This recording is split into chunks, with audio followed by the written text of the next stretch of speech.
진짜. 법원 청소나 하는 것이 무슨 법복을 갖고 있어? 친정 엄마 발인 날 오전 대전 한밭 장례식장 빈소에서 시어머니 박순자가 며느리 한지안의 가방에서 꺼낸 검은 법복을 들어올리며 소리쳤습니다. 지안이 급하게 손을 뻗었습니다.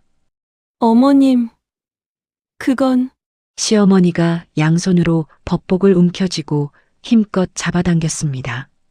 찢어지는 천소리가 빈소에 날카롭게 울렸습니다. 찌익, 검은 법복이 두 동강 났습니다. 시댁 식구들이 키득거렸습니다. 시어머니가 찢긴 법복을 엄마 영정 앞 재단에 내던졌습니다. 너 같은 게 법복 웃기지 마. 지아는 찢긴 법복 조각을 천천히 주우며 고개를 들었습니다. 눈빛이 차갑게 식어 있었습니다. 어머님, 그게 진짜 제 법복이었는데요. 대법원장 명의로 받은. 빈소가 순간 조용해졌습니다.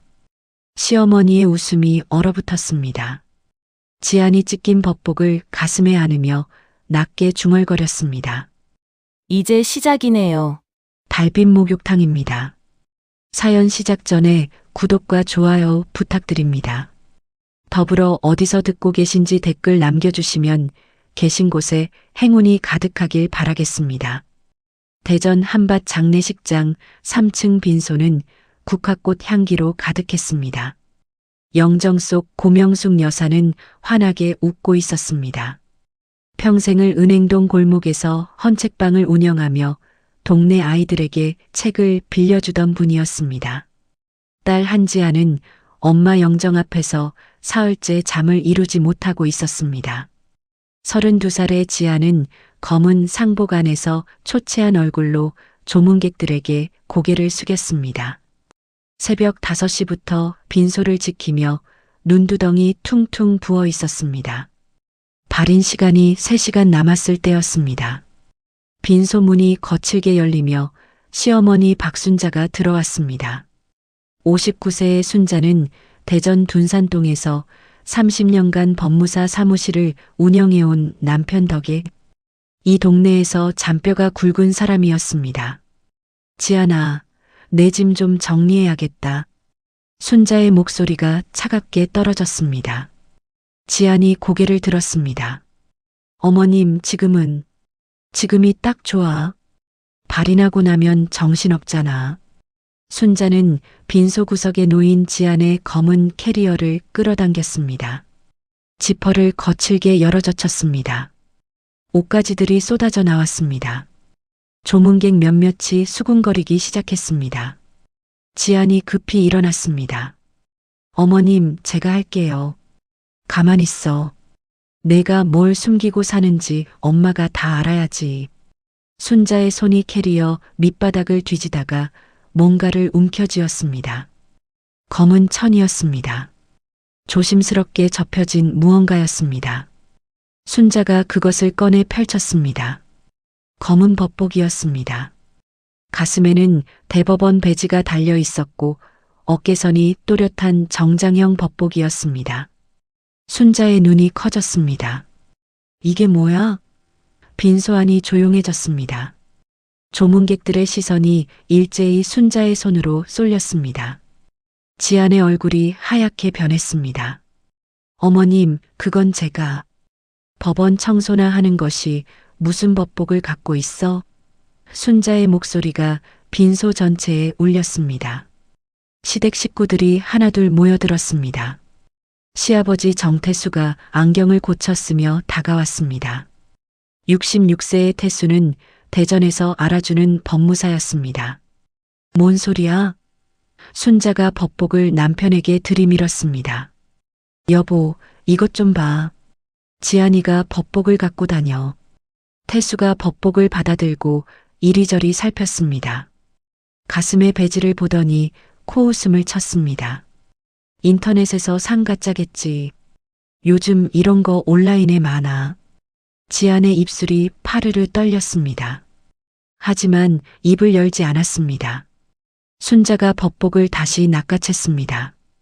가짜든 진짜든 법원 구급 공무원 주제에 이런 걸 갖고 다니면 어떡해. 사람들이 웃겠어. 시댁 친척 하나가 끼어들었습니다. 아이고, 법 흉내나 내고 다녔네. 귀엽기도 하지. 빈소 한쪽에서 낮은 웃음소리가 터져 나왔습니다. 지아는 주먹을 꽉 쥐었습니다. 손톱이 손바닥을 파고들었지만 아프지 않았습니다. 순자가 법복을 양손으로 잡았습니다. 이런 건 버려야 해. 분수를 모르고 살면 안 돼. 그리고 힘껏 잡아당겼습니다. 찌익, 천이 찢어지는 소리가 빈소에 날카롭게 울렸습니다. 조문객들이 숨을 죽였습니다. 검은 법복이 두 동강 났습니다. 순자의 양손에 찢긴 천이 나뉘어 쥐어져 있었습니다. 지안이 비명을 삼켰습니다. 목구멍에서 뜨거운 것이 치밀어 올랐지만 소리를 내지 않았습니다.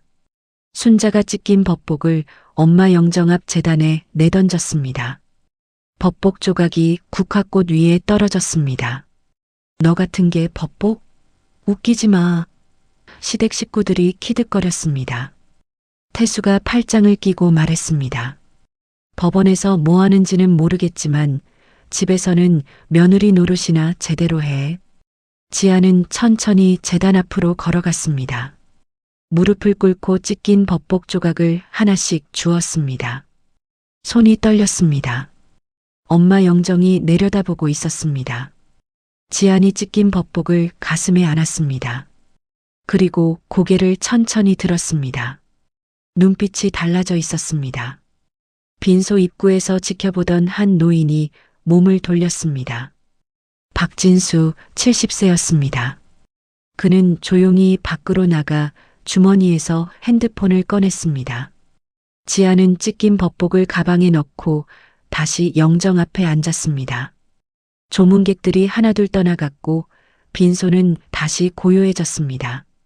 지안의 머릿속에서 5년 전 그날이 선명하게 떠올랐습니다. 2019년 11월 23일 토요일 오후 6시 대전 은행동 헌책방 앞이었습니다. 당시 27세였던 지아는 서울에서 사법연수원을 마치고 판사 임용을 앞두고 있었습니다. 엄마를 보러 대전에 내려온 주말이었습니다. 엄마, 나 판사 됐어. 지안이 대법원장명의 임명장을 펼쳐 보였습니다. 명숙은 딸을 끌어안고 한참을 울었습니다. 우리 지안이가 판사라니. 그날 저녁 모녀는 은행동 칼국수집에서 조촐하게 축하했습니다. 명숙이 지안의 손을 잡았습니다. 지안아, 엄마가 할 말이 있어. 왜? 사실은 엄마가 사기를 당했어. 명숙의 목소리가 떨렸습니다. 지안의 얼굴이 굳었습니다. 무슨 소리야? 둔산동에 있는 정태수 법무사 사무실. 거기서 당했어. 명숙은 1년 전 일을 털어놓기 시작했습니다. 은행동 일대가 재개발 지역으로 묶이면서 상가 소유주들에게 보상금이 나왔습니다. 명숙의 헌책방도 해당되었습니다. 보상금은 4억 3천만 원이었습니다. 평생 모은 돈보다 큰 금액이었습니다. 그때 누군가 명숙을 찾아왔습니다. 정태수 법무사 사무실 직원이라는 40대 남자였습니다. 사장님, 보상금 받으시면 세금 엄청 나가요. 저희가 절세 방법 알려드릴게요. 명숙은 법을 잘 몰랐습니다. 그 남자 말을 믿었습니다. 일단 보상금을 저희 명의 계좌로 받으세요. 그러면 세금을 줄일 수 있어요.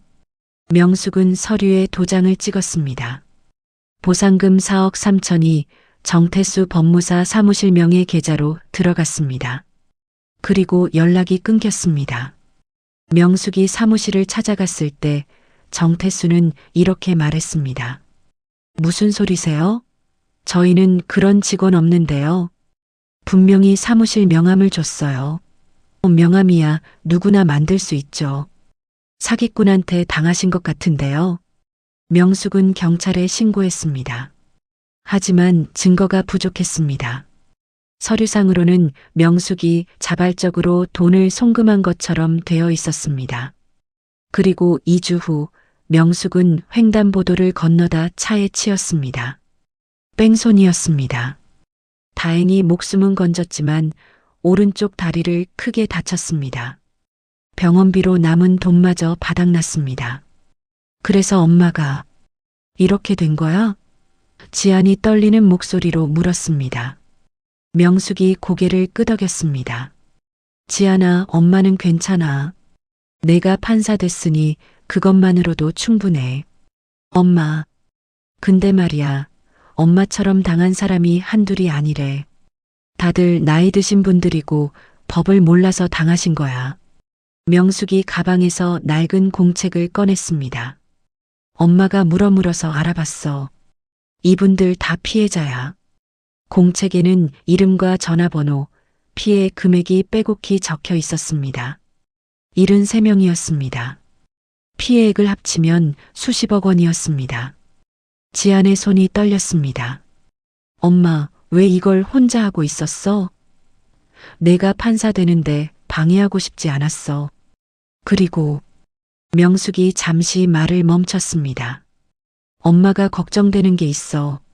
엄마를 친차 말이야. 우연이 아닐 수도 있어. 뭐? 경찰 신고하고 나서 일주일 뒤에 당했거든. 그리고 그 차 번호판이 가짜였대. 지안의 등골이 서늘해졌습니다. 지안아, 엄마 부탁이 있어. 명숙이 딸의 손을 꽉 잡았습니다. 급하게 복수하지 마. 제대로 해. 법으로. 그날 밤 지아는 엄마와 함께 헌책방 지하 금고를 열었습니다. 안에는 명숙이 1년간 모은 증거들이 있었습니다.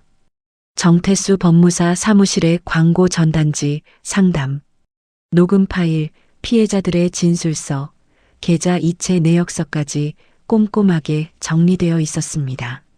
엄마, 이것만으론 부족해. 더 확실한 증거가 필요해. 명숙이 딸을 바라보았습니다. 지안아, 시간이 걸려도 좋아. 제대로 하자. 그로부터 한 달 후, 지안은 정태수의 아들 정현우와 맞선을 받습니다. 우연이 아니었습니다. 지안이 주선자에게 부탁한 것이었습니다. 35세의 현우는 아버지 사무실에서 일하는 변호사였습니다. 맞선 자리에서 현우는 자랑스럽게 말했습니다.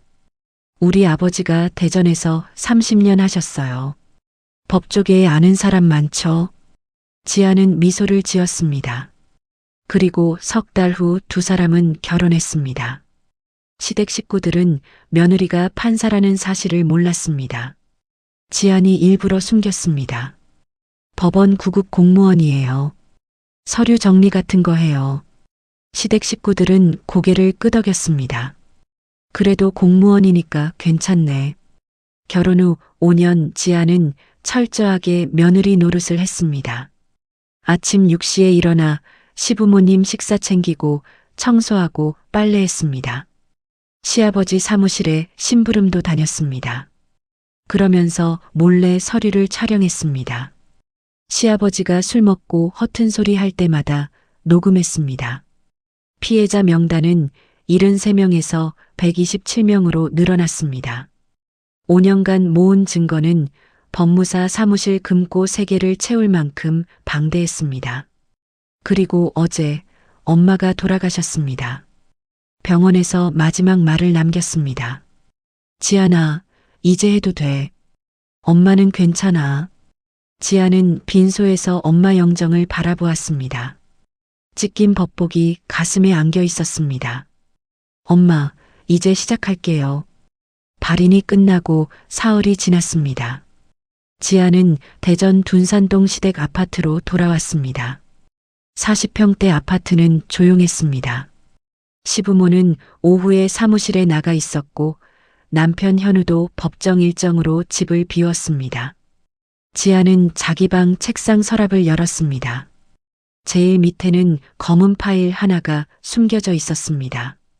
표지에는 숫자만 적혀 있었습니다. 127 지안이 파일을 꺼내 펼쳤습니다. 5년간 모은 증거였습니다. 첫 페이지에는 정태수 법무사 사무실의 범죄 구조가 정리되어 있었습니다. 1단계 재개발 지역 상가 소유주 명단을 구청 내부자로부터 입수합니다. 2단계 가짜 직원을 보내 절세 컨설팅 명목으로 접근합니다. 3단계 보상금을 법무사 사무실 명의 계좌로 받게 만듭니다. 4단계 돈을 빼돌린 후 사기꾼한테 당했다며 발뺌합니다. 5단계 피해자가 경찰 신고하면 회유하거나 협박합니다. 지안의 손가락이 멈췄습니다. 5단계 협박 항목 밑에는 빨간 펜으로 메모가 적혀 있었습니다. 엄마 교통사고 마이너스 의심 지안은 다음 페이지를 넘겼습니다. 2020년 11월 29일 엄마가 사고를 당한 날의 기록이었습니다. 사고 현장 CCTV 캡처 사진이 붙어 있었습니다. 하얀 소나타가 엄마를 치고 달아나는 장면이었습니다. 번호판은 가짜였습니다. 하지만 지안은 포기하지 않았습니다. 2년에 걸쳐 대전 시내 CCTV를 추적했습니다. 판사 신분을 이용해 경찰청 자료를 열람했습니다. 그리고 마침내 찾아냈습니다. 사고 차량과 똑같은 하얀 소나타가 사고 3일 전 정태수 법무사 사무실 지하 주차장에 주차되어 있었습니다. 차량 소유주는 강민석, 42세였습니다. 정태수 사무실에서 10년간 일한 직원이었습니다. 지안은 강민석을 미행했습니다. 그의 통화 내역을 추적했습니다. 그리고 결정적 증거를 찾았습니다. 사고 전날 밤 정태수와 강민석이 나눈 통화였습니다. 형님, 그 여자 계속 경찰서 드나들어요. 조용히 좀 시켜. 어떻게요? 내가 알아서 해. 흔적 남기지 말고. 통화 녹음 파일은 지안의 노트북에 저장되어 있었습니다. 암호화된 폴더 안에 127명의 피해자 자료와 함께 보관되어 있었습니다. 지안은 파일을 닫았습니다. 창밖을 내다보았습니다. 둔산동 아파트 단지가 한눈에 들어왔습니다. 저 아래 어딘가에 정태수의 사무실이 있었습니다. 30년간 수백 명을 속이고 수십억을 챙긴 곳이었습니다. 현관문이 열리는 소리가 들렸습니다. 시어머니 순자가 돌아온 것이었습니다. 지안은 재빨리 파일을 서랍에 숨기고 부엌으로 나갔습니다. 어머님 오셨어요? 응. 저녁은? 곧 차릴게요. 지안은 냉장고를 열었습니다. 5년간 반복한 일이었습니다. 며느리 노릇을 하면서 시댁의 비밀을 캐내는 일. 순자가 거실 소파에 앉으며 말했습니다. 지안아, 내 엄마 헌책방 딱 말이야. 지안의 손이 멈췄습니다. 네. 그거 처분해야 하잖아. 우리가 알아봐 줄까? 은행동 헌책방 터는 엄마가 남긴 유일한 재산이었습니다. 평수는 작았지만 재개발 구역이라 시세가 올라 있었습니다. 감정가 8억 원이었습니다. 어머님, 그건 내가 뭘 알아? 땅 거래는 전문가한테 맡겨야지. 순자의 목소리가 달라졌습니다. 시아버지가 알아봐주면 좋은 값에 팔 수 있어. 지안은 대답하지 않았습니다. 그냥 고개를 숙이고 야채를 썰었습니다. 순자가 한숨을 쉬었습니다. 이것 봐, 며느리. 시댁 식구가 도와주겠다는데 왜 대답이 없어? 생각해 볼게요. 뭘 생각해? 어차피 내가 혼자 못하잖아. 지안의 칼질이 빨라졌습니다. 도마 위에서 딱딱 소리가 규칙적으로 울렸습니다. 순자가 일어나 부엌으로 왔습니다. 지안아, 똑바로 들어. 그 땅 팔아서 남편 사무실 확장하는데 보태려고. 알았지? 지안이 칼을 내려놓았습니다. 천천히 고개를 돌려 시어머니를 바라보았습니다. 어머님, 제 땅인데 제 허락도 없이 그러시면 안 되죠. 순자의 얼굴이 굳었습니다. 뭐, 엄마가 남기신 거예요. 함부로 못해요. 이것 봐, 며느리가 지금 시어머니한테 대드는 거야? 순자의 목소리가 높아졌습니다. 지아는 대답하지 않았습니다. 다시 칼을 들고 야채를 썰기 시작했습니다. 순자가 지안의 팔을 잡았습니다. 야, 나 무시하는 거야? 아니에요. 저녁 준비 중이에요. 당장 대답 안 해? 지안이 순자의 손을 천천히 떼어냈습니다. 어머님, 지금은 엄마 돌아가신 지 사흘밖에 안 됐어요. 조금만 기다려주세요. 기다리긴 뭘 기다려. 땅값 떨어지기 전에 빨리 팔아야지. 순자가 고함을 질렀습니다. 현관문이 다시 열렸습니다. 정태수가 돌아왔습니다. 왜 이래? 여보, 이 며느리 좀 봐. 땅 팔자는데 버티고 있어. 태수가 넥타이를 풀며 지안을 바라보았습니다. 지안아, 사돈어른 돌아가셨으니 이제 내가 가장이잖아. 어른 말씀 들어야지. 은행동 그 땅 말이야. 내가 아는 부동산 있어. 거기 맡기면 일주일 안에 처리돼. 지안이 고개를 들었습니다. 아버님, 제가 직접 할게요. 내가 뭘 안다고? 땅 거래가 말처럼 쉬운 줄 알아? 서류 하나 잘못 써도 큰일 나. 태수가 지갑에서 명함을 꺼냈습니다. 여기 전화해. 우리 사무실이랑 거래하는 부동산이야. 지아는 명함을 받지 않았습니다. 태수의 눈빛이 차가워졌습니다. 시아버지가 주는 건 받아야지. 네. 지안이 마지못해 명함을 받았습니다. 명함에는 대박부동산 대표 이철수라고 적혀 있었습니다. 지안은 그 이름을 알고 있었습니다. 엄마가 남긴 피해자 명단 23번째 사람이었습니다. 밤 11시 지안은 자기 방에서 노트북을 켰습니다. 남편 현우는 서재에서 서류 작업을 하고 있었습니다. 지안은 암호화된 폴더를 열었습니다. 파일명 이철수를 클릭했습니다. 화면에 이철수의 범죄 기록이 떠올랐습니다. 이철수 52세 대박부동산 대표였습니다. 하지만 실제로는 정태수 법무사 사무실의 하수인이었습니다. 역할은 간단했습니다. 정태수가 속여서 뺏은 땅을 헐값에 사들이는 것이었습니다. 그리고 시세 차익을 정태수와 나눠 가졌습니다. 지난 10년간 이철수가 매입한 부동산은 30사건이었습니다. 모두 정태수의 피해자들에게서 나온 것들이었습니다. 지아는 파일을 출력했습니다. 프린터에서 종이가 나오는 소리가 작게 울렸습니다. 34장의 증거 자료였습니다. 지아는 그것을 파일에 끼웠습니다. 그때 방문이 열렸습니다. 남편 현우가 들어왔습니다. 아직 안 자? 응, 곧 잘게. 현우가 지안의 어깨를 주물렀습니다. 장모님 일로 힘들지? 미안해. 괜찮아.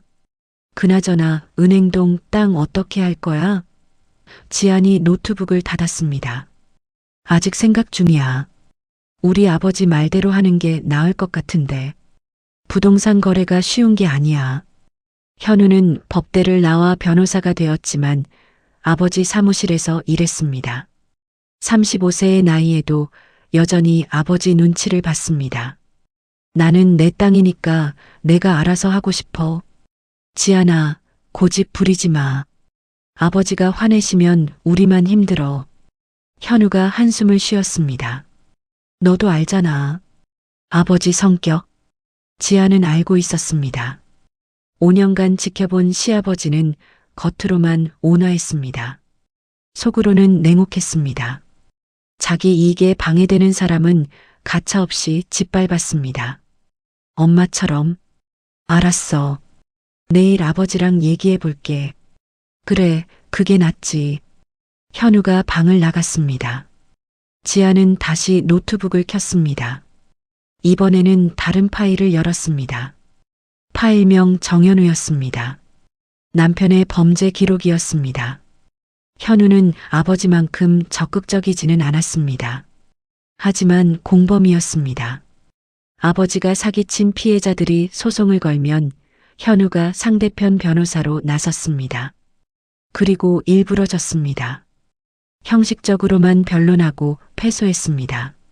그러면 피해자들은 법으로 해결했다고 생각하며 돈을 포기했습니다.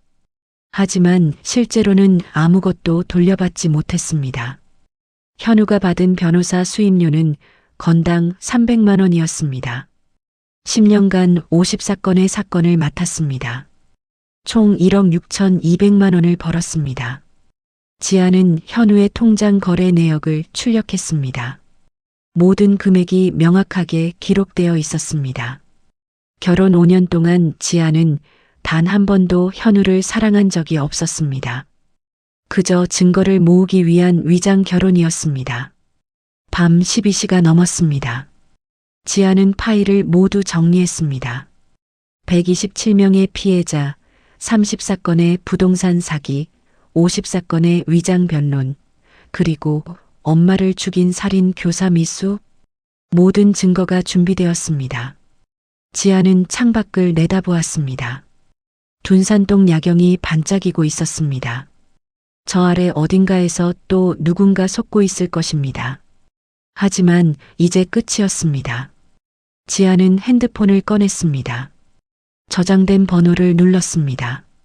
대전지방법원 김태준 부장판사님이었습니다. 지안의 대학 은사이자 5년간 이 계획을 함께 준비한 유일한 협력자였습니다. 문자를 보냈습니다. 준비 완료. 내일 오전 10시 만나요. 1분 후 답장이 왔습니다. 알았다. 수고했다. 지아는 핸드폰을 내려놓았습니다. 엄마 영정 사진을 꺼내 책상 위에 놓았습니다. 엄마, 내일부터 시작해요. 다음 날 오전 9시, 지아는 대전지방법원 근처 카페에 앉아 있었습니다. 시댁에는 친구 만난다고 거짓말했습니다. 카페 문이 열리며 백발의 남자가 들어왔습니다.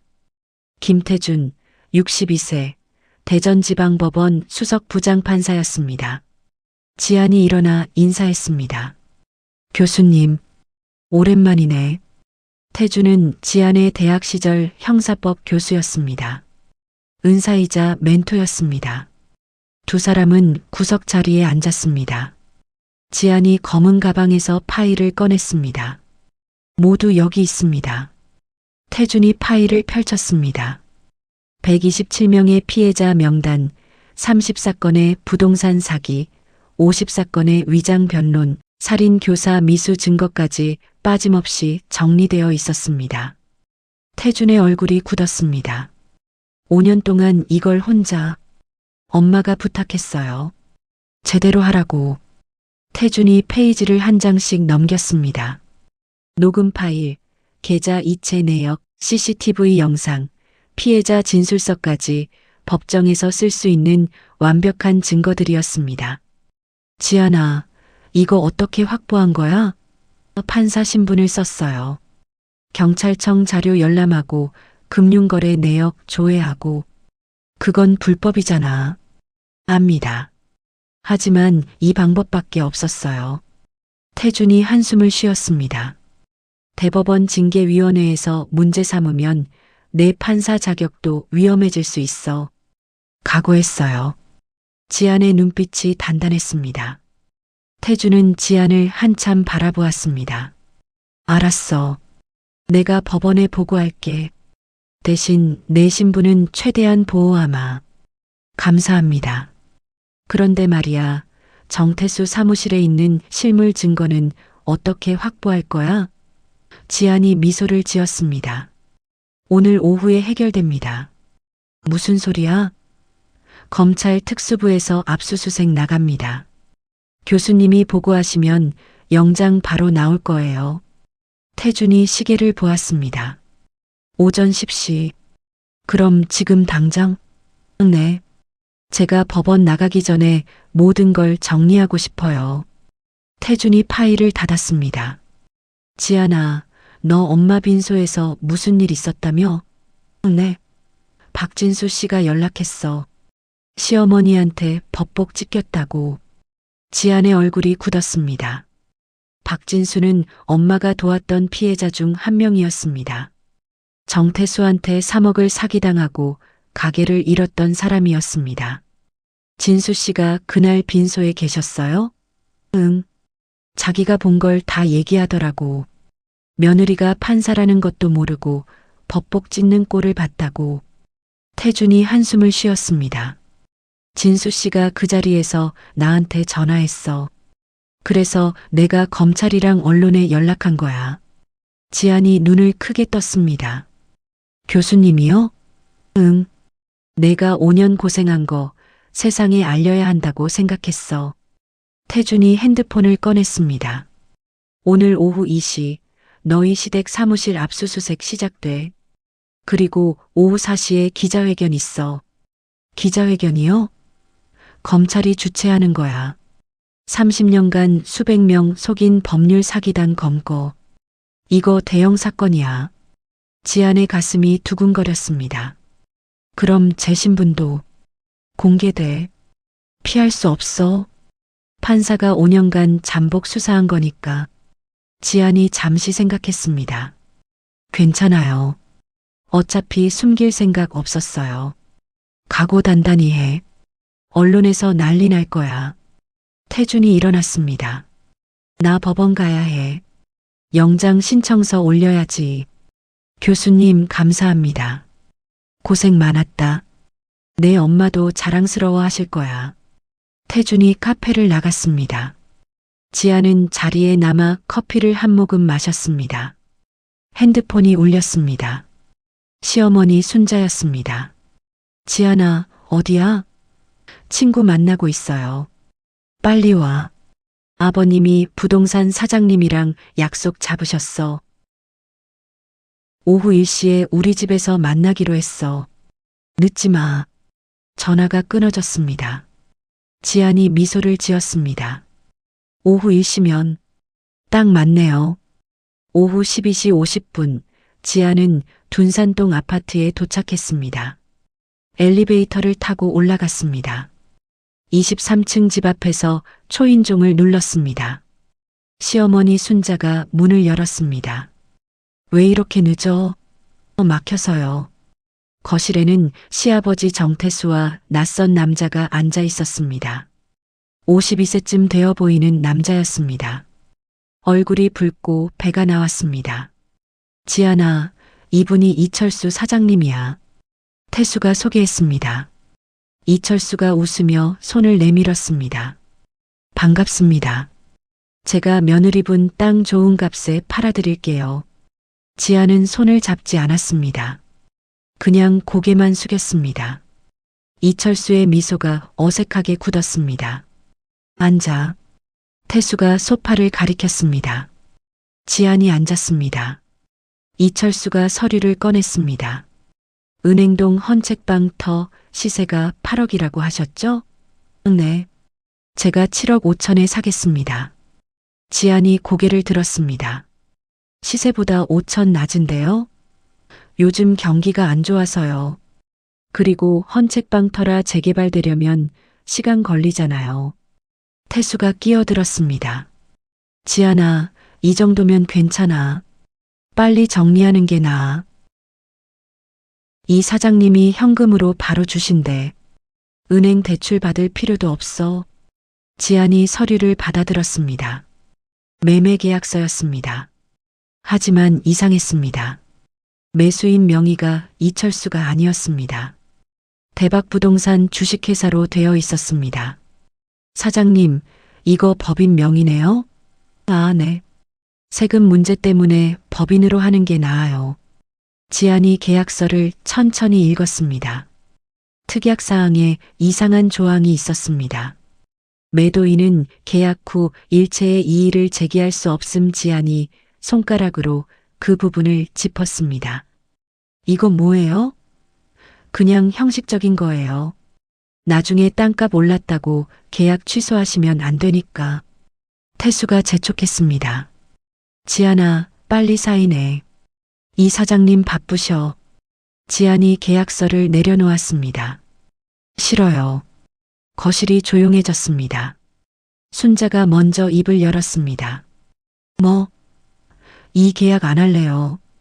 태수의 얼굴이 굳었습니다. 지안아, 지금 장난해? 장난 아니에요. 이 계약서는 사기예요. 이철수가 벌떡 일어났습니다. 뭐라고요?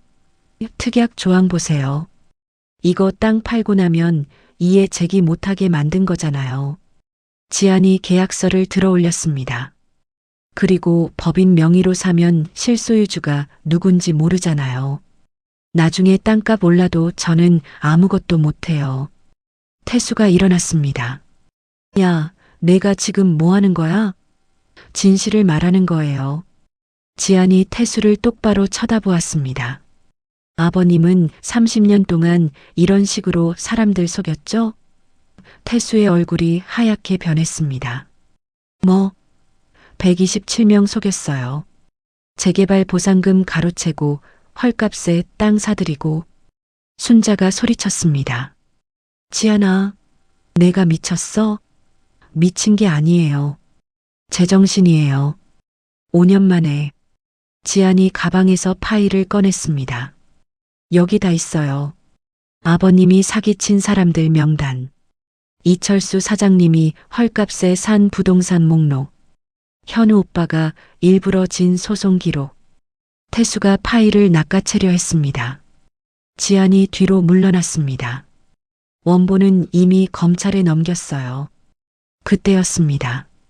현관 초인종이 울렸습니다. 딩동. 순자가 인터폰을 확인했습니다. 누구세요? 대전지검 특수부입니다. 문 열어주세요. 거실이 얼어붙었습니다. 태수가 지안을 노려보았습니다. 네, 제가 신고했어요. 초인종이 계속 울렸습니다. 딩동 딩동 딩동. 정태수 씨, 압수수색 영장 있습니다. 문 안 열면 강제 개방합니다. 태수가 주저앉았습니다. 순자가 소리를 질렀습니다. 이게 무슨 짓이야? 지안이 현관으로 걸어갔습니다. 문을 열었습니다. 검은 정장을 입은 검사 4명과 수사관 6명이 서 있었습니다. 선두에 선 40대 검사가 영장을 보였습니다. 정태수 씨 사기, 횡령, 살인교사 미수 혐의로 긴급 체포합니다. 수사관들이 거실로 들어왔습니다. 태수의 손목에 수갑이 채워졌습니다. 이철수도 도망치려다 붙잡혔습니다. 나도요? 이철수 씨도 공범입니다. 같이 가시죠. 순자가 바닥에 주저앉아 울었습니다. 검사가 지안에게 다가왔습니다. 한지안 판사님이시죠? 네. 5년간 수고하셨습니다. 김태준 부장판사님께 보고받았습니다. 검사가 허리를 숙여 인사했습니다. 태수가 끌려가며 소리쳤습니다. 지안아, 내가 우리 며느리잖아. 지안이 차갑게 대답했습니다. 저는 127명 피해자의 판사예요. 대전지검에서 정태수와 이철수를 조사하는 동안 지안은 법원으로 향했습니다. 오후 3시 대전지방법원 김태준 부장판사 집무실이었습니다. 노크 소리가 2번 울렸습니다. 들어오세요. 지안이 문을 열고 들어갔습니다. 태준은 책상 앞에 서서 서류를 보고 있었습니다. 지안을 보자 서류를 내려놓았습니다. 수고했어. 아직 끝난 게 아니에요. 알아. 이제 시작이지. 태준이 의자를 권했습니다. 두 사람은 마주 앉았습니다. 태준이 서랍에서 파일 하나를 꺼냈습니다. 표지에는 대법원 전원합의체 결정서라고 적혀 있었습니다. 이게 뭐예요? 내가 5년간 한 증거 수집 활동에 대한 법원 판단이야. 지안이 파일을 펼쳤습니다. 첫 페이지에는 대법원장 직인이 찍혀 있었습니다. 결정 요지는 명확했습니다. 한지안 판사의 증거 수집 활동은 개인적 복수가 아닌 공익을 위한 것으로 판단됨. 127명의 피해자 구제라는 명백한 공익 목적이 인정되며 판사로서의 직권 남용에 해당하지 않음. 다만 향후 유사 사례 발생 시 사전 승인 절차를 거칠 것을 권고함. 지안의 손이 떨렸습니다. 5년간 가장 두려웠던 것이 이것이었습니다. 증거를 모으는 과정에서 판사 신분을 이용한 것, 그것이 직권 남용으로 판단되어 자신도 징계를 받을 수 있다는 두려움이었습니다. 교수님이 내가 아니야. 대법원에서 자체 검토한 거야. 내 사건이 워낙 특수하니까. 태준이 지안의 어깨를 두드렸습니다. 축하한다. 내 판사 자격은 안전해. 지안의 눈에서 눈물이 흘렀습니다. 참았던 긴장이 한꺼번에 풀렸습니다. 5년 동안 매일 밤 악몽을 꿨습니다. 시댁을 무너뜨렸지만 자신도 판사직을 잃는 꿈이었습니다. 그렇게 되면 엄마가 원했던 법으로 제대로가 아니라 그냥 복수가 되어버리는 것이었습니다. 울지 마. 기자회견 가야지. 기자회견이요? 응. 검찰이랑 법원이 합동으로 여는 거야. 30년 법률 사기단 검거 대형 사건이거든. 태준이 시계를 봤습니다. 사시의 시작이야. 준비됐어? 지안이 눈물을 닦았습니다. 네. 그럼 가자. 두 사람은 법원을 나와 검찰청으로 향했습니다. 차로 10분 거리였습니다.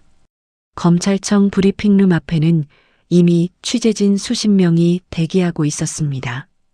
카메라가 즐비했고 기자들이 웅성거렸습니다. 지안이 숨을 깊이 들이마셨습니다. 태준이 옆에서 말했습니다. 너 혼자 아니야. 내가 옆에 있어. 고맙습니다. 오후 4시 정각 브리핑룸 문이 열렸습니다. 검찰 특수부장 최진혁 부장검사가 먼저 들어왔습니다. 그 뒤로 태준과 지안이 따라 들어왔습니다. 카메라 플래시가 일제히 터졌습니다. 세 사람은 단상에 올라 자리에 앉았습니다. 마이크 앞에는 명패가 놓여 있었습니다. 대전지검 특수부장 최진혁 대전지방법원 부장판사, 김태준 대전지방법원 판사 한지안 최진혁이 마이크를 당겼습니다. 지금부터 30년간 대전 지역에서 자행된 대형 법률 사기 사건에 대한 브리핑을 시작하겠습니다. 프로젝터가 켜졌습니다. 스크린에 정태수의 얼굴이 떴습니다. 피의자 정태수 66세 법무사입니다.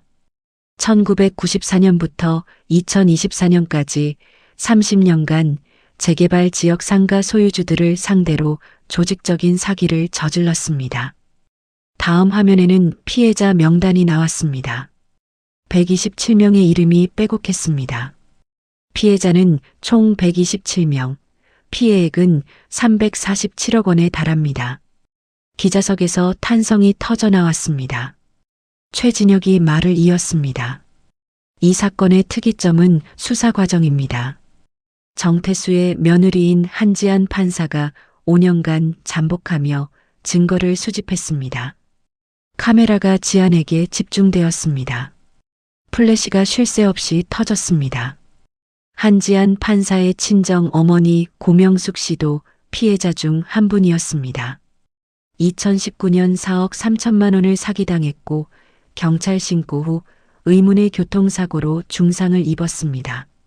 최진혁이 다음 자료를 넘겼습니다. 한 판사는 교통사고가 우연이 아니라는 정황을 포착했습니다. 그리고 판사 신분을 숨긴 채 정태수의 아들과 결혼해 시댁에 들어갔습니다. 5년간 증거를 수집했고 어머니 장례식 다음 날 검찰에 모든 자료를 제출했습니다. 브리핑룸이 술렁였습니다. 한 기자가 손을 들었습니다. 질문하겠습니다. 한지안 판사님, 5년이나 잠복한 이유가 뭡니까? 지안이 마이크를 당겼습니다. 떨리는 손으로 물잔을 집어 한 모금 마셨습니다. 그리고 입을 열었습니다. 엄마가 부탁했어요. 급하게 복수하지 말고 법으로 제대로 하라고. 지안의 목소리가 울렸습니다. 5년이 길다고 생각했어요. 하지만 127명을 구하려면 그만큼 시간이 필요했어요. 한 사람 한 사람 피해 사실을 확인하고 증거를 모으는데 5년이 걸렸습니다.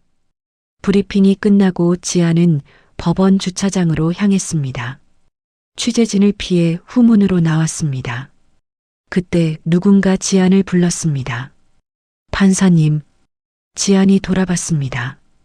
70대 후반의 노인이 서 있었습니다. 박진수였습니다. 엄마 빈소에서 법복 찢기는 장면을 목격했던 그 사람이었습니다. 진수 할아버지. 판사님, 제가 그날 전화한 거 아시죠? 네, 김태준 판사님한테 들었어요. 진수가 지안 앞에 섰습니다. 눈시울이 붉어졌습니다. 제가 5년 전에 어머님께 신세졌어요. 제가 정태수한테 3억 날렸을 때 어머님이 돈 빌려주셨어요. 이자도 안 받고. 지아는 몰랐던 사실이었습니다. 엄마가요? 네. 그때 그 돈으로 다시 일어섰어요. 지금은 작은 식당 하면서 근근히 살고 있습니다. 진수가 지안의 손을 잡았습니다. 그날 빈소에서 판사님이 법복 찢기는 거 보고 너무 화가 났어요. 그래서 김태준 판사님한테 바로 전화했어요. 고맙습니다. 아닙니다. 제가 더 감사하죠. 판사님 덕분에 제 돈도 돌려받게 됐어요. 검찰은 정태수가 챙긴 347억 원 중 상당 부분을 추적해 동결시켰습니다. 부동산과 예금 계좌가 모두 압류되었습니다. 피해자들에게 배상 절차가 시작될 예정이었습니다. 할아버지, 엄마가 도와드린 거 이제야 알았네요. 어머니는 좋은 분이셨어요. 판사님도 어머니 닮으셨고요. 진수가 허리를 숙여 인사했습니다. 지안도 고개를 숙였습니다. 진수가 돌아서 걸어갔습니다. 그의 뒷모습이 조금 가벼워 보였습니다. 5년간 억울함이 조금이나마 풀린 사람의 걸음이었습니다. 지아는 차에 올랐습니다. 시동을 걸고 도로로 나왔습니다. 그때 핸드폰이 울렸습니다. 남편 현우였습니다. 지아는 받지 않았습니다. 다시 울렸습니다. 또 받지 않았습니다. 세 번째 울렸을 때 받았습니다. 뭐? 지안아, 나야. 현우의 목소리가 떨리고 있었습니다. 나 지금 경찰서야. 나도 조사받고 있어. 알아. 왜 이러는 거야? 우리 부부잖아. 지안이 차를 길가에 세웠습니다. 핸드폰을 귀에 대고 천천히 말했습니다. 우리는 처음부터 부부가 아니었어. 나는 증거 수집하러 들어간 거고 너는 범죄자였을 뿐이야. 지안아, 50사건의 위장 변론 기록 다 있어. 내가 일부러 져준 사건들. 그것 때문에 얼마나 많은 사람이 돈 못 받았는지 알아? 현우가 울먹였습니다. 나는 아버지 시키는 대로 한 거야. 나도 어쩔 수 없었어. 어쩔 수 없었다고? 너는 변호사잖아. 법을 아는 사람이잖아. 그런데 법을 이용해서 사람들 속였어. 지안의 목소리가 차갑게 식었습니다. 우리 엄마도 내 아버지가 죽였어. 교통사고로 위장했지만 살인이야. 그 증거도 다 있어. 현우가 침묵했습니다. 지안이 말을 이었습니다. 이혼 서류는 변호사 통해서 보낼게. 재산분할 청구 안 할 테니까 조용히 서명해. 지안아, 제발. 그리고 다시는 연락하지 마. 지안이 전화를 끊었습니다. 핸드폰을 조수석에 던졌습니다. 창밖을 봤습니다. 대전 시내가 보였습니다. 석양이 지고 있었습니다. 하늘이 붉게 물들었습니다. 지안의 눈에서 눈물이 흘렀습니다. 5년간 참았던 것들이 터져나왔습니다. 사랑하지도 않는 남자와 한 침대에서 자야 했던 밤들, 시어머니한테 구박받으면서도 참아야 했던 시간들, 엄마가 보고 싶어서 울었던 새벽들이 한꺼번에 쏟아졌습니다. 지아는 차 안에서 한참을 울었습니다. 아무도 보지 않는 곳에서 소리내어 울었습니다. 해가 완전히 지고 어둠이 내렸을 때 지아는 눈물을 닦았습니다. 시동을 다시 걸었습니다. 이제 갈 곳이 있었습니다. 엄마의 헌책방이었습니다. 3개월이 지났습니다. 2024년 2월 대전지방법원 대형 법정이었습니다. 아침 10시 방청석은 사람들로 가득 찼습니다. 127명의 피해자 중 63명이 법정에 와 있었습니다. 나머지는 나이가 많거나 몸이 불편해서 오지 못했습니다. 피고인석에는 정태수, 박순자, 정현우, 이철수 4명이 나란히 앉아 있었습니다. 모두 수감복을 입고 있었습니다. 3개월간 구치소에 수감되어 있던 사람들이었습니다. 정태수의 얼굴은 많이 수척해졌습니다. 66세의 나이가 10년은 더 들어 보였습니다. 박순자는 고개를 숙인 채 손수건으로 눈물을 닦고 있었습니다. 정현우는 멍한 표정으로 허공을 바라보고 있었습니다. 이철수만이 초조하게 주변을 두리번거렸습니다. 재판장님 입장하십니다. 법정 경위의 목소리가 울렸습니다. 방청객들이 일어났습니다. 뒷문이 열렸습니다. 검은 법복을 입은 판사가 걸어 들어왔습니다. 재판장석에 올라 자리에 앉았습니다. 그리고 고개를 들었습니다. 한지안이었습니다. 방청석에서 낮은 탄성이 터져 나왔습니다. 피고인석의 4사람은 얼어붙었습니다. 정태수의 입이 벌어졌습니다. 박순자가 비명을 삼켰습니다. 정현우는 고개를 떨구었습니다. 이철수는 눈을 크게 뜨고 지안을 바라봤습니다. 지안은 망치를 들어 2번 쳤습니다. 똑똑. 지금부터 2024 고압 347호 사기, 횡령, 살인교사미수 사건 공판을 시작하겠습니다. 지안의 목소리는 차분했습니다. 떨림이 없었습니다. 3개월간 이 순간을 준비했습니다. 대법원은 지안이 이 사건을 직접 재판하는 것을 허가했습니다. 피해자이면서 동시에 판사인 특수한 경우였지만 공정성을 해칠 우려가 없다고 판단했습니다. 오히려 사건의 전모를 가장 잘 아는 사람이 재판하는 것이 합리적이라는 결론이었습니다. 검사, 기소 내용을 진술하세요. 검사가 일어나 기소장을 낭독하기 시작했습니다. 30년간의 범죄 내역이 하나씩 읽혀졌습니다. 1994년 첫 사기 사건부터 2024년 마지막 피해자까지 시간 순서대로 정리되어 있었습니다. 낭독이 30분 넘게 이어졌습니다. 방청객들은 숨죽이며 들었습니다. 기소장 낭독이 끝났습니다. 지안이 피고인들을 바라봤습니다. 피고인들, 기소 내용을 인정하십니까? 정태수가 일어나려다 주저앉았습니다.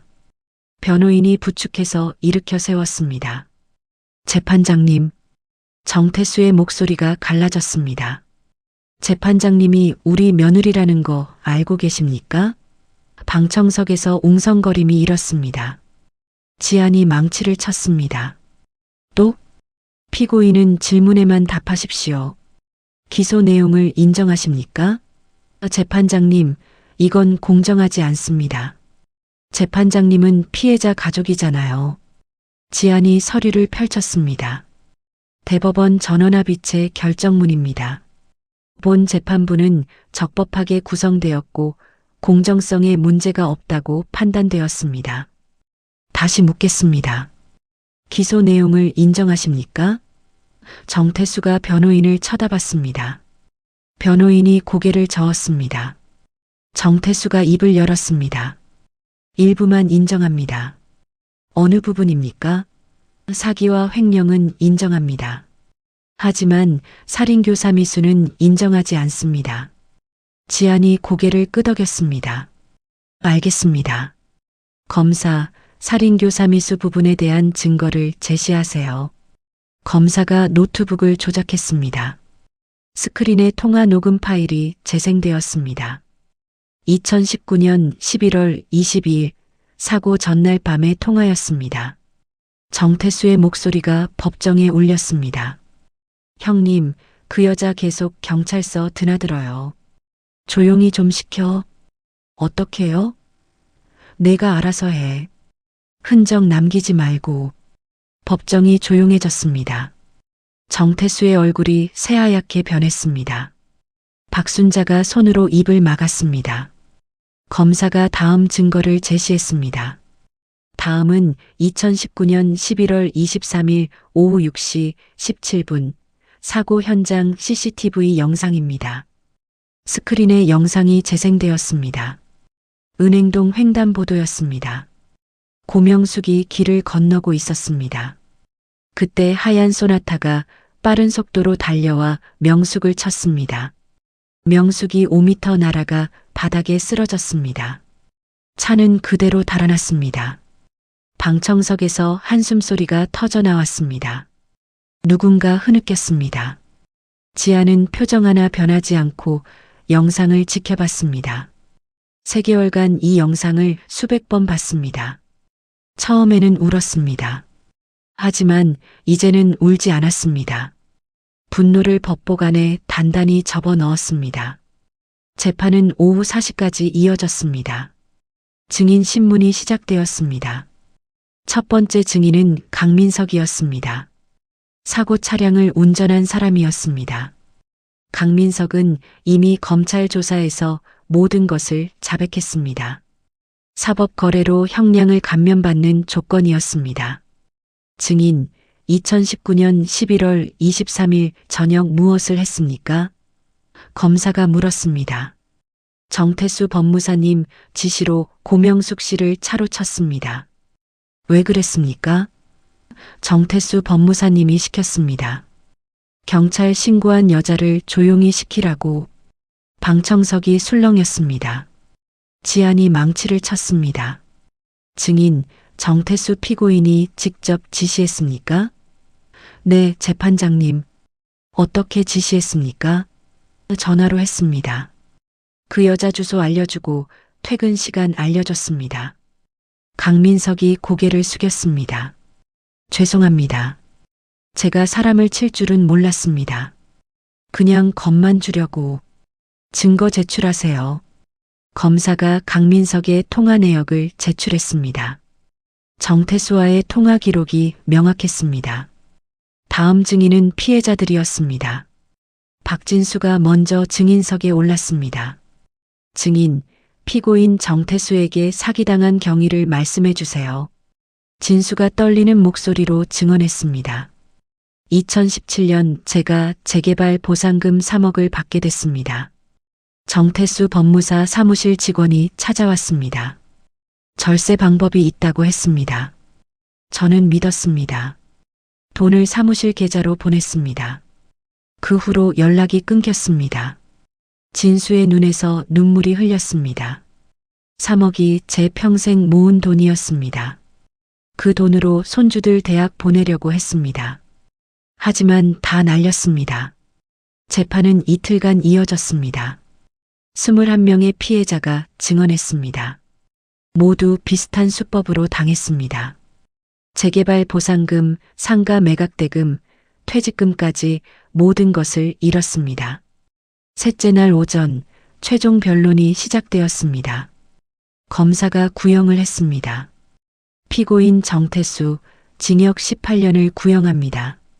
피고인 박순자 공범으로 징역 10년을 구형합니다. 피고인 정현우 징역 8년을 구형합니다. 피고인 이철수 징역 7년을 구형합니다. 변호인의 최후 변론이 이어졌습니다.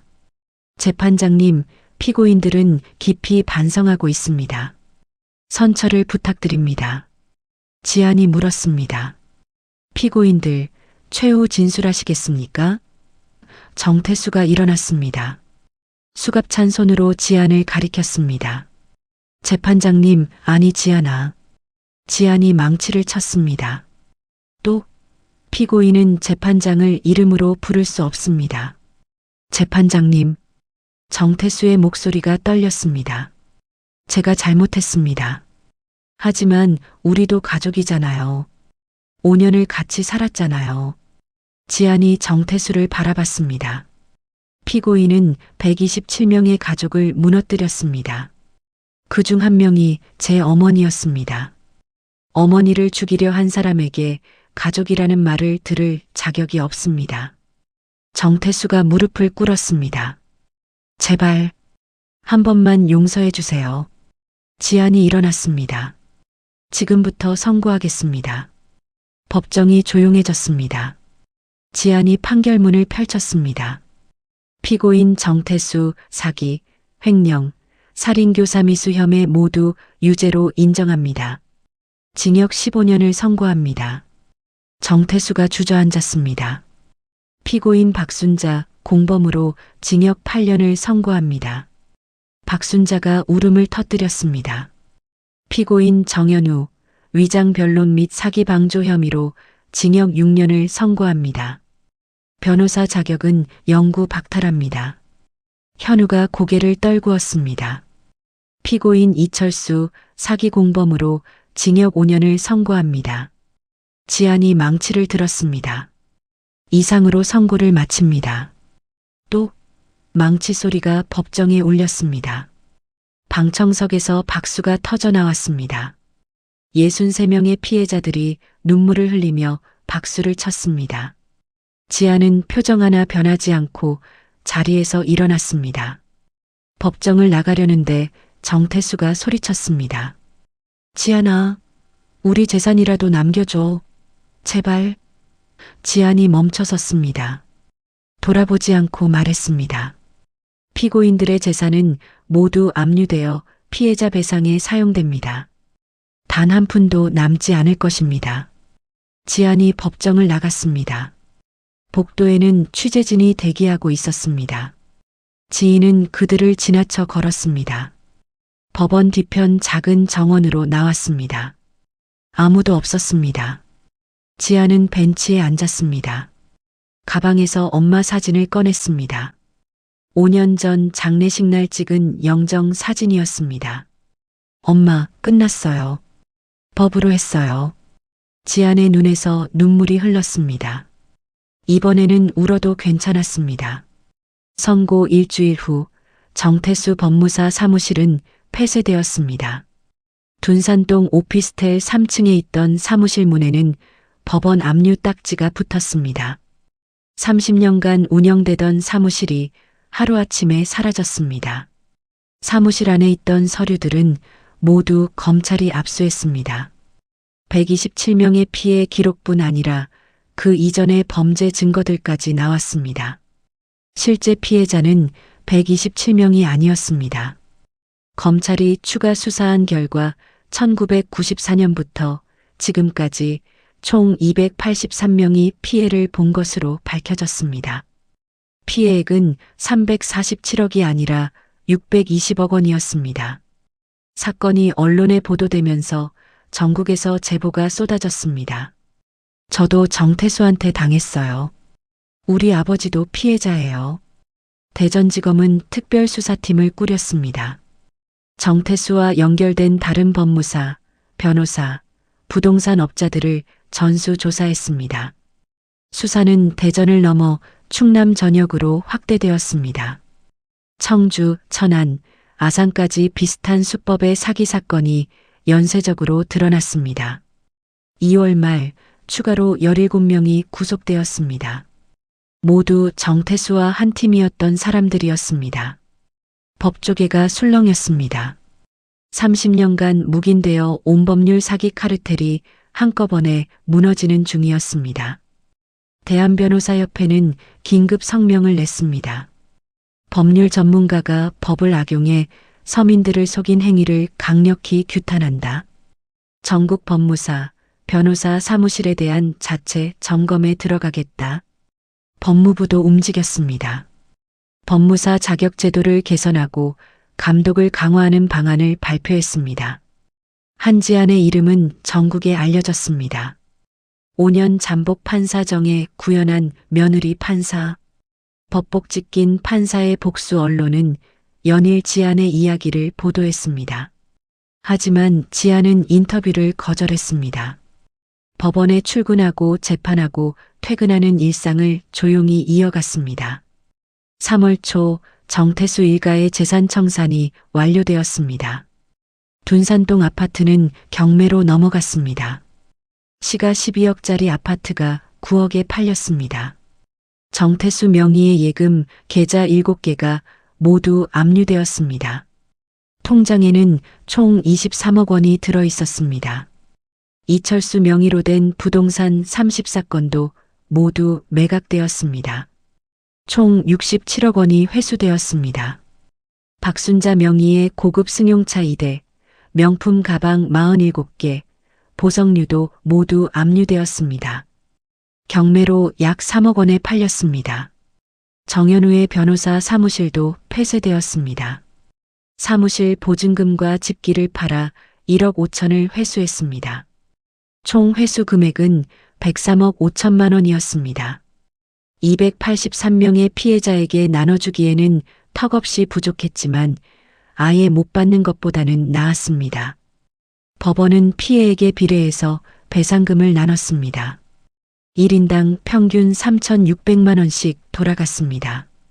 원래 잃은 돈에 비하면 일부였지만 피해자들은 눈물을 흘렸습니다.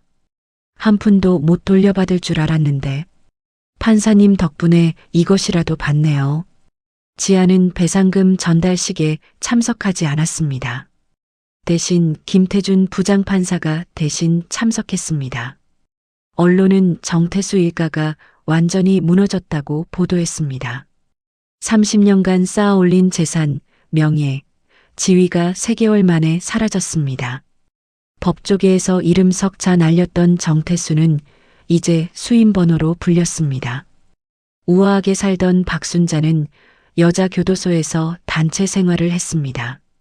잘 나가던 변호사 정현우는 자격이 박탈되어 평생 변호사 일을 할 수 없게 되었습니다. 4월 어느 날 지안에게 교도소에서 편지가 왔습니다. 발신자는 박순자였습니다. 지안은 며칠 동안 편지를 열지 않았습니다. 책상 서랍에 넣어두고 지냈습니다. 일주일이 지나 편지를 꺼냈습니다. 펼쳤습니다. 편지는 3장이었습니다. 박순자의 손글씨였습니다. 지안아, 엄마야. 아니, 이제 엄마라고 부를 자격도 없겠지. 나는 여기서 매일 후회하고 있어. 내가 우리 집에 왔을 때부터 생각해봐. 나는 왜 그렇게 못되게 굴었을까? 내가 법원 구급 공무원이라길래 무시했어. 우리보다 못하다고 생각했어. 하지만 진짜 못난 건 우리였어. 법복 찢은 것도 후회돼. 그날 내 얼굴이 자꾸 생각나. 너는 아무 말도 안 했지만 눈빛이 무서웠어. 이제야 알았어. 넌 처음부터 우릴 심판하러 온 거였지. 지안아, 용서해달라는 말은 안 할게. 자격이 없으니까. 그냥 한마디만 할게. 미안해. 내 엄마한테도 미안해.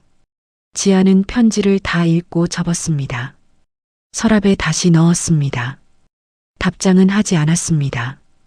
며칠 후 정현우에게서도 편지가 왔습니다. 이번에는 바로 읽었습니다. 지안아, 나야. 면회도 안 받아줘서 편지 쓴다. 나는 정말 몰랐어.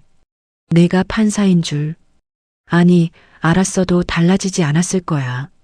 나는 아버지 말만 들으면서 살았으니까. 지금 생각하면 나도 피해자야. 아버지한테 이용당한 거지. 하지만 나도 가해자인 건 인정해. 50사건의 사건을 일부러 졌어. 그 사람들 얼굴이 자꾸 생각나. 지안아, 나는 이제 어떻게 살아야 해? 변호사 자격도 없고 전과자가 됐어. 출소하면 할 수 있는 게 없어. 나를 좀 도와줘. 우리 5년 살았잖아. 그 정도 정은 있잖아. 지아는 편지를 찢었습니다. 찢은 종이를 쓰레기통에 버렸습니다. 정은 없었습니다. 처음부터 없었습니다. 5월이 되었습니다. 교도소에서 또 연락이 왔습니다. 이번엔 편지가 아니라 면회 신청이었습니다. 정태수였습니다. 지아는 거절하려다 생각을 바꿨습니다. 마지막으로 한번 보기로 했습니다. 토요일 오후 지아는 대전교도소를 찾았습니다. 면회실은 유리로 나뉘어 있었습니다. 전화기로 대화하는 방식이었습니다. 5분을 기다렸습니다. 문이 열리고 정태수가 들어왔습니다. 수감복을 입은 정태수는 완전히 다른 사람이 되어 있었습니다. 머리는 희끗희끗했고 얼굴은 주름투성이었습니다. 66세가 아니라 80세처럼 보였습니다. 정태수가 전화기를 들었습니다. 지안도 들었습니다. 왔구나. 정태수의 목소리가 낮았습니다. 할 말이 있다고 하셨죠? 응. 너한테 사과하고 싶었어. 지안은 대답하지 않았습니다. 지안아, 나는 내가 정말 우리 며느리인 줄 알았어. 판사인 줄 꿈에도 몰랐어. 알았으면 달라졌을까요? 모르겠어. 정태수가 고개를 숙였습니다. 지안아, 나는 왜 이렇게 됐을까? 자업자득이죠. 그래. 자업자득이지. 정태수가 웃었습니다. 쓴웃음이었습니다. 30년을 나쁜 짓 하면서 살았어. 그동안 한 번도 걸리지 않았어. 그래서 착각했나 봐. 내가 똑똑한 줄 알았어. 하지만 너한테 걸렸지. 지안이 전화기를 꽉 쥐었습니다. 아버님, 제 엄마를 죽이려고 한 거 기억하세요? 정태수의 얼굴이 굳었습니다. 기억해. 왜 그러셨어요? 사돈 어른이 경찰에 신고했어. 그러면 내가 잡힐 것 같았어. 그래서 죽이려고 했어요. 차로 쳐서. 지안의 목소리가 떨렸습니다. 엄마는 4억을 잃고도 다리까지 다쳤어요. 병원비로 남은 돈도 다 썼어요. 그렇게 힘들게 사시다가 5년 후에 돌아가셨어요. 정태수가 눈을 감았습니다. 미안하다. 미안하다고 끝이에요? 아니야. 끝이 아니지. 나는 15년을 여기서 살아야 해. 그게 벌이야. 지안이 일어났습니다. 저는 이제 갑니다. 지안아, 마지막으로 하나만 물어봐도 될까? 뭐죠? 너는 나를 한 번이라도 아버지라고 생각한 적 있어? 지안이 정태수를 똑바로 바라봤습니다. 없어요. 단 한 번도. 전화기를 내려놓았습니다. 면회실을 나왔습니다. 뒤돌아보지 않았습니다. 정태수는 유리 너머에서 지안의 뒷모습을 지켜봤습니다. 며느리가 아니라 판사의 뒷모습이었습니다. 그는 그제야 깨달았습니다. 자신이 진 것은 며느리한테가 아니라 법한테였다는 것을. 2024년 9월 가을이었습니다. 대전 은행동 헌책방 터에는 공사가 한창이었습니다. 지난 6개월간 지안은 엄마가 남긴 땅에 새로운 건물을 짓고 있었습니다. 3층짜리 건물이었습니다. 1층은 무료 법률 상담소, 2층은 피해자 지원센터, 3층은 작은 도서관으로 꾸며졌습니다. 건물 이름은 명숙 법률지원센터였습니다. 엄마의 이름을 땄습니다. 지안은 자신의 판사 월급과 회수한 재산 일부를 보태 이 건물을 지었습니다. 혼자 한 것은 아니었습니다. 283명의 피해자 중 47명이 자발적으로 기부했습니다. 판사님 덕분에 돈 돌려받았어요. 이것 좀 보태세요. 우리처럼 당하는 사람 없었으면 좋겠어요. 적게는 10만 원, 많게는 500만 원까지 기부금이 모였습니다. 총 8,200만 원이었습니다. 그 돈으로 센터 운영비를 마련했습니다. 9월 23일 토요일 개소식이 열렸습니다. 날씨가 좋았습니다. 가을 하늘이 높고 맑았습니다. 은행동 골목에는 사람들이 모여들었습니다. 피해자들, 동네 주민들, 법조계 인사들, 언론까지 200명 넘게 왔습니다. 건물 앞에는 현수막이 걸렸습니다. 명숙 법률지원센터 개소식 오전 10시 개소식이 시작되었습니다. 김태준 부장판사가 축사를 했습니다. 이 센터는 한지안 판사와 고명숙 여사의 정신을 이어받은 곳입니다. 법을 모르는 서민들이 더 이상 사기를 당하지 않도록 돕는 곳입니다. 박진수 할아버지도 나왔습니다. 피해자 대표로 인사말을 했습니다. 저는 5년 전 전 재산을 잃었습니다. 하지만 한지한 판사님 덕분에 일부를 돌려받았습니다. 그리고 오늘 이 센터가 생겼습니다. 이제 우리 같은 피해자가 생기지 않기를 바랍니다. 진수의 목소리가 떨렸습니다. 관객석에서 박수가 터졌습니다. 마지막으로 지안이 단상에 올랐습니다. 검은 정장을 입은 지안은 마이크 앞에 섰습니다. 안녕하세요. 한지안입니다. 박수가 다시 터졌습니다. 지안은 잠시 기다렸다가 말을 이었습니다. 이 자리는 원래 제 엄마가 40년간 헌책방을 운영하던 곳입니다. 엄마는 동네 아이들에게 책을 빌려주고 공부를 가르쳤습니다. 돈이 없는 아이들한테는 공짜로 책을 줬습니다. 지안이 건물을 돌아봤습니다. 엄마는 이곳에서 사람들을 도왔습니다. 저도 엄마처럼 이곳에서 사람들을 돕고 싶습니다. 법을 몰라서 억울한 일 당하는 분들, 이곳에 오시면 무료로 상담받으실 수 있습니다. 지안이 센터 간판을 가리켰습니다. 엄마 약속 지켰어요. 법으로 했어요. 지안의 눈에서 눈물이 흘렀습니다. 관객석에서도 눈물을 닦는 사람들이 보였습니다.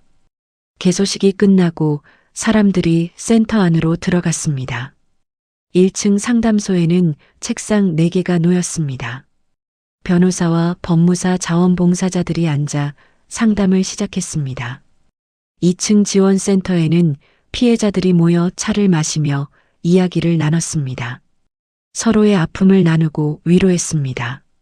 3층 도서관에는 법률 서적 3,000권이 비치되었습니다. 엄마가 모았던 헌책들도 일부 전시되었습니다.